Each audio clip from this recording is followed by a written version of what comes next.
So even though the material used for making notes have no separate value, however, if the notes is issued by the government, it becomes a medium of exchange. अब आप देखो, ऐसे देखा जाए तो paper की value क्या है? अगर मैं पेपर की वैल्यू लूं तो पेपर की वैल्यू कुछ भी नहीं है, नॉर्मल पेपर है वो तो, बट उसकी वैल्यू कैसे बनती है? क्यों बन रही है उसकी वैल्यू? यस, वो गवर्नमेंट से ऑथराइज हो गया है, गवर्नमेंट ने बोला है भाई, गवर्नमेंट ने बोला है, गवर्नमेंट ऑथराइज्ड करेंसी है हमारी, ऑथराइज्ड करेंसी हो रही है वो गवर्नमेंट से, कुछ रूल्स रेगुलेशन से, कुछ सिंबल्स से, कुछ टेक्निक से वो करेंसी पर यूज हुए और गवर्नमेंट ने लीगली उसको मान्यता दी है, ठीक है। तो so even though the material used for making note have no separate value, यानी कुछ पेपर की ऐसी अलग से वैल्यू नहीं है कुछ, ठीक है। However, if the notes is issued by the government, it becomes a medium of exchange. तभी भी नोट्स की जो गवर्नमेंट ने इशू किया वो उसकी वैल्यू। अब पहले के जमाने में देखो, पहले कॉइन आते थे, वो मेटल से बने हुए रहते थे, कुछ प्रीशियस मेटल से बने हुए रहते थे, गोल्ड, सिल्वर, कॉपर, ऐसे जो मटेरियल है उससे बने रहते थे। वैसे देखा जाए तो उनकी इंट्रिंसिक वैल्यू भी ज्यादा थी। इंट्रिंसिक वैल्यू और फेट वैल्यू क्या होती है वो भी हम देखेंगे। इंट्रिंसिक वैल्यू यानी अगर वो गोल्ड कॉइन एज अ उसकी सेपरेट वैल्यू है, अगर उसके ऊपर 10 रुपया लिख दिया तो वो 10 रुपए का नहीं होता है। गोल्ड कॉइन पर 10 रुपया लिख दिया होता तो 10 रुपए का उस जमाने में चला होता, पर उसके बाद भी अगर आप आज हम बेचने जाए तो इतना सा कॉइन कितने में आता है? आप देखोगे 1 ग्राम गोल्ड की वैल्यू अभी कितने चल रहा है बेटा? 1 ग्राम गोल्ड की वैल्यू अभी कितना? 14,000 15,000 चल रहा है 1 ग्राम की, और 10 ग्राम की करीब करीब, एक कम बता दिया मैंने, 1,36,000 10 ग्राम की, 1 तोले की वैल्यू चल रहा है आजकल करीब करीब, तो 13,600 वगैरह का 1 ग्राम आ गया होता।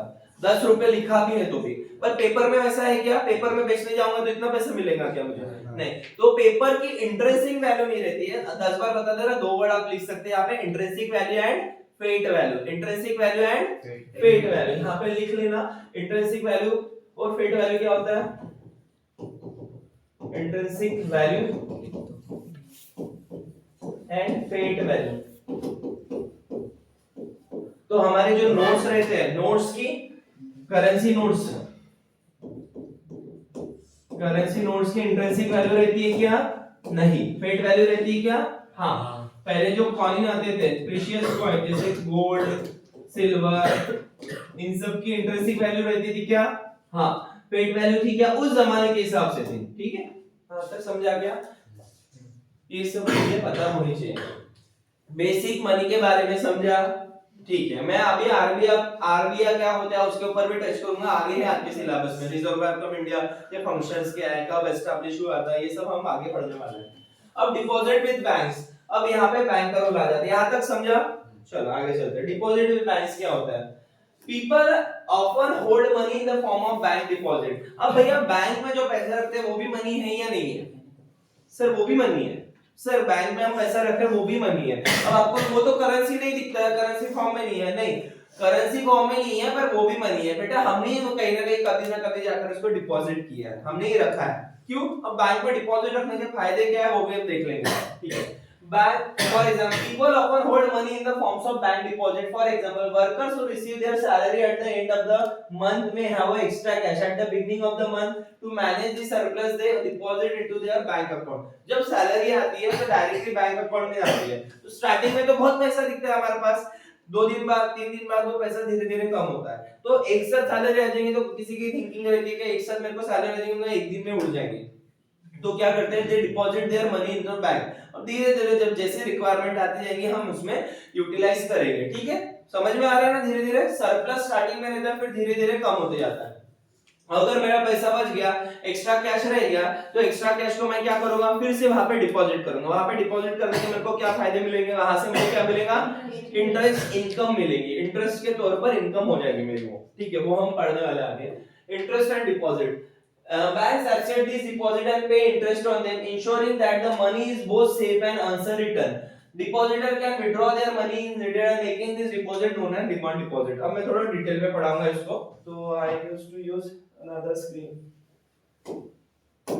करती है, क्या करता है वो हम डिटेल में पढ़ेंगे, ठीक है। अब बैंक का मेन रोल क्या होता है? एक्सेप्टिंग, जल्दी बता,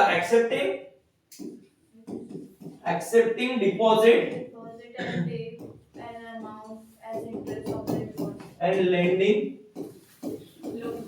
लोन्स या लेंडिंग क्रेडिट। बैंक ये टर्मिनोलॉजी पर काम करती है, बोरोवर से या फिर कस्टमर से डिपॉजिट एक्सेप्ट करती है और जिसको रिक्वायरमेंट है उसको वो लोन के फॉर्म में देती है। तो इन शॉर्ट में ऐसा बोल सकता हूं क्या, जिसके पास सरप्लस है, सरप्लस बोरोवर से मनी, जिसके पास ज्यादा पैसा है वो सरप्लस बोरोवर मनी अपने डिपॉजिट करते हैं, और जिनको रिक्वायरमेंट ऑफ मनी है या फिर डेफिसिट या फिर रिक्वायरमेंट वाले, डेफिसिट वर्ड नहीं है ना यहाँ पे, रिक्वायरमेंट, बोरोवर्स को रिक्वायर है उनको दे देते हैं। समझ में आ रहा है ना, एक से पैसा लेंगे और दूसरे को दे देंगे। अब बस सर यही काम करेंगे तो बैंक अपना गुजारा कैसे करेगा, बैंक प्रॉफिट कैसे चलाएगा, इससे 10 रुपए ले लिए इसको 10 रुपए दे दे, तो बैंक का प्रॉफिट क्या है यहाँ पे, बैंक प्रॉफिट कैसे कमाता है? सर वो जो पैसे रखते हैं उनको, जैसे अगर 5% इंटरेस्ट दे रहे हैं तो जिसको लोन देते हैं उससे 10% interest. Yes yes, very good. अब बैंक का वर्किंग क्या है ये भी देख लो। और बैंक सिर्फ दो ही फंक्शन परफॉर्म करती है क्या, नहीं, banks perform various ancillary functions also, ancillary या रिलेटेड फंक्शंस आल्सो, ठीक है। अब अज्यूम करो एक लाख का व्यक्ति है, उसके पास बेटा 1 लाख रुपया था, ठीक है, 1 लाख रुपया था, उसके पास यार सरप्लस अमाउंट है, तो वो गया बैंक में उसने बोला कि भैया मेरा 1 लाख रुपया रख लो, तो बैंक बोला ठीक है तेरा 1 लाख रुपया रख लेता हूं और आपको क्या दूंगा, इसके ऊपर 5% ब्याज दूंगा। क्या दूंगा, 5% ब्याज। तो 1 लाख का 5% कितना होता है, 5000, तो इसको 5000 रुपए देने वाला था। तो ये साल का होता है? हाँ, ये ईयरली होता है, ये भी 1 साल के बाद मिलने वाला था। ध्यान देना मैं क्या बोल रहा, आफ्टर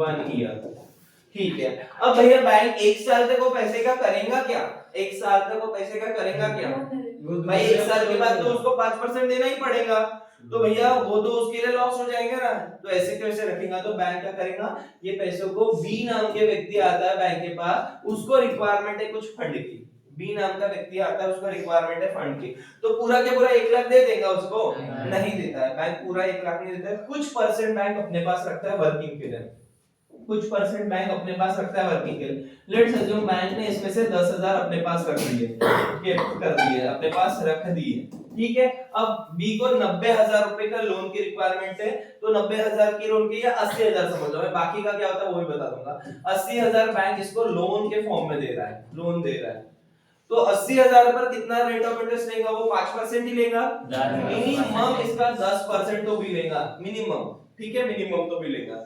तो बैंक जो डिपॉजिट रहता है उससे कहीं ज्यादा लेंडिंग इंटरेस्ट रेट ले लेता है, ठीक है। इसका 10% कितना होता है, 8,000। तो आप ध्यान से देखो बेटा, ध्यान से देखो, 5,000, 1,05,000 उसको 1 साल बाद देने हैं, और उसको 1 साल बाद कितना मिल रहा है, 80,000, 88,000, उसके पास खुद के पास कितना बचा था, 10,000।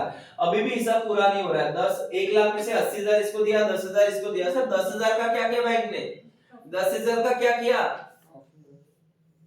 10,000 उसको सेफ रखना पड़ता है आरबीआई के पास, यहाँ पे उसको 10,000 आरबीआई को देना पड़ता है। सर 10,000 आरबीआई को क्यों देना पड़ता है, कोई बताएगा, 10,000 आरबीआई के पास सेफ क्यों रखना पड़ता है? भैया अगर बैंक खुदा ना खास्ता डूब गई, बैंक खुदा ना खास्ता डूब गई, तो बेटा ये एक इमरजेंसी फंड होता है बैंक का, इमरजेंसी फंड होता है, आरबीआई के पास रहता है, वो हर बार उनको डिपॉजिट करना पड़ता है, ये हर बार उनको डिपॉजिट करता रहेगा, मिनिमम अमाउंट जो रहती है फिक्स रहती है, जो आरबीआई के पास रहती है। उससे क्या हुआ, बैंक डिपॉजिट, अगर बैंक डूबने की कगार भी है, बैंक को लोन चाहिए, तो फिर इस डिपॉजिट से बैंक आरबीआई से लोन ले सकता है, अपना पैसा मांग सकता है, उस केस में कुछ पैसा आरबीआई के पास रहता है। हाँ, तो जो लोन होता है उसके लिए कुछ मतलब बैंक में रखना पड़ता है ना, यस हाँ, वो हम सब पढ़ने वाले हैं आगे, क्रेडिट की कंडीशंस क्या है सब डिटेल में पढ़ेंगे, डॉक्यूमेंटेशन क्या होता है, पीरियड्स क्या होते हैं, जो पहले के भाग में थे उनके भी तो कुछ ना कुछ रखते होंगे ना, किसके पहले वो हर विजय माली हो गया, उसमें कैसी होती है। अब बैंक को प्रॉफिट कैसे मिला, पता है ना, 5,000 देना पड़ा, पर बैंक को प्रॉफिट हुआ 8,000 का, वो भी 1 लाख पर 5,000 देना पड़ा हमको, 80,000 पर ही 8,000 का प्रॉफिट हो गया, समझ में आ रहा है। और 10,000 बैंक खुद के पास थे सैलरीज के लिए, अदर चीज के लिए, मेंटेनेंस के लिए, आरबीआई के पास 10,000 सेव है, अगर कुछ इमरजेंसी भी आ जाए, कंटिजेंसी इवेंट्स भी आ जाए, तो यहां से पैसे ले लेते। तो वर्किंग ऑफ बैंक समझा, बेसिक वर्किंग ऑफ बैंक, ठीक है। क्या नहीं समझा बोलो, बंद करो, क्या नहीं समझा। नेक्स्ट पे अभी हमारा बैंक। अब बैंक में काम करने के लिए कुछ बैंक का काम कैसे होता है वो हमने देखा। अब हम आरबीआई की बात कर लेते हैं, रिजर्व बैंक ऑफ इंडिया की बात कर लेते हैं। हाँ, ये थोड़ा सा पेपर में आने के चांसेस बहुत ज्यादा है, आपको आरबीआई के बारे में पूछता है। आरबीआई कौन से एक्ट से एस्टेब्लिश हुआ था, किसी को पता है?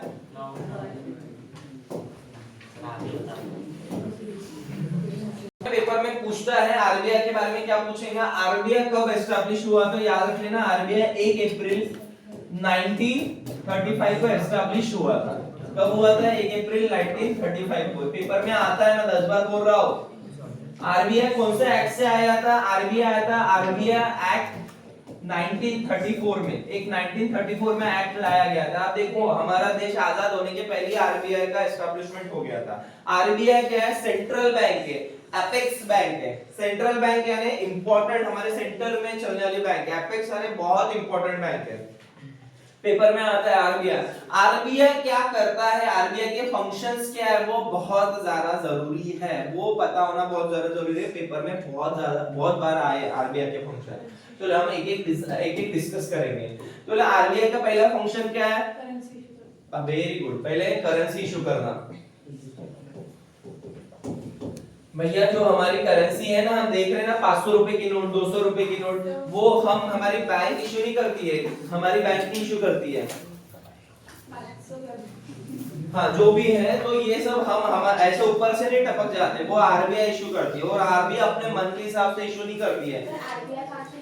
यस, आरबीआई अपने मन के हिसाब से इशू नहीं करती है। आरबीआई गवर्नमेंट के बिहाफ में, गवर्नमेंट ऑर्डर देती है, गवर्नमेंट के बिहाफ में वो चीज करती है। अब वो भी आरबीआई से कितना भी कर सकती है क्या? नोट कितना भी छाप सकती है क्या? नहीं। उसके लिए उसको गोल्ड रिजर्व मेंटेन करना पड़ता है। गोल्ड रिजर्व यानी इतना गोल्ड आएगा उतना हम छापेंगे। ज्यादा भी नहीं छाप सकते, कम भी नहीं छाप सकते। ज्यादा छाप दिए या कम छाप दिए तो उसमें इन्फ्लेशन बढ़ जाता है। यस, इन्फ्लेशन की प्रोसेस आ जाती है। सर इन्फ्लेशन क्या है? इन्फ्लेशन यानी सब महंगाई, एक प्रकार से महंगाई आ जाती है। आपके पास पैसा तो है पर प्रोडक्ट की प्राइस भी बहुत ज्यादा है, ये सब चीजें आ सकती है। तो पहला क्या है? करेंसी इशू करना, समझे ना? करेंसी इशू यानी नोट्स छापना, ठीक है। दूसरा है, हाँ, इंडिया में कहाँ का नोट छापते हैं? एक देवास एमपी में है, एक नासिक में है और एक दो जगह प्रिंटिंग प्रेस है, ठीक है। तो इतना याद रख लेना। यस, रिक्वायरमेंट के हिसाब से। चेस्ट क्या मतलब होता है? जहां पे बहुत सारी करेंसी जमा हो। किसी भी बैंक का अपना एक करेंसी चेस्ट रहता है। जैसे हम मैं बात कर रहा हूं bank of India, bank of India का एक जगह करेंसी चेस्ट होगा। वो करेंसी चेस्ट से क्या होगा? वो करेंसी चेस्ट है बैंक ऑफ इंडिया के जो छोटे-छोटे ब्रांचेस है, अलग-अलग ब्रांचेस है, वहां पे पैसा जाएगा रिक्वायरमेंट के हिसाब से। और वहां पे पैसा कैसे आएगा? वहां से आरबीआई में पैसा आएगा। आरबीआई वो करेंसी चेस्ट को पैसा देती है, फिर वहां से इशू होता है। तो ये होता है। पहला हमें करेंसी इशू हो गया।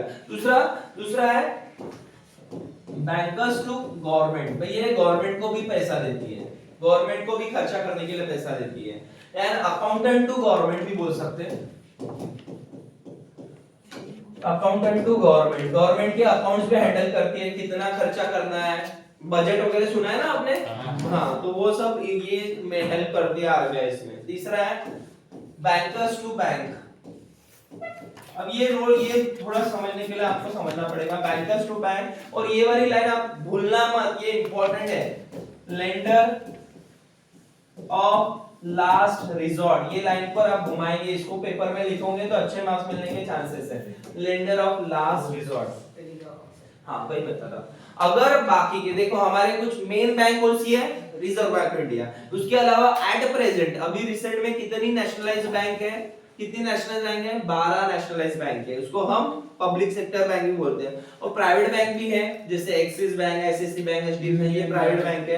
और कुछ कोऑपरेटिव बैंक है, कुछ एनबीएफसी से। एनबीएफसी का फुल फॉर्म है नॉन बैंकिंग फाइनेंस कंपनी, यानी काम तो बैंकिंग का ही कर रही है, पर उसको लाइसेंस ऑथराइज नहीं है आरबीआई की तरफ से, तो इसको एनबीएफसी बोलते हैं। समझ में आ रहा है? अब इन सबको पैसों की जब रिक्वायरमेंट होती है तो किससे पैसा लेते हैं? Bankers to bank. ये बैंक्स के लिए भी बैंकर का काम करती है। जैसे हमें पैसों की रिक्वायरमेंट है तो हम बैंक के पास जाएंगे, समझ में आ रहा है? पर इन सबको पैसे की रिक्वायरमेंट है, जैसे पब्लिक सेक्टर बैंक, पीएसबी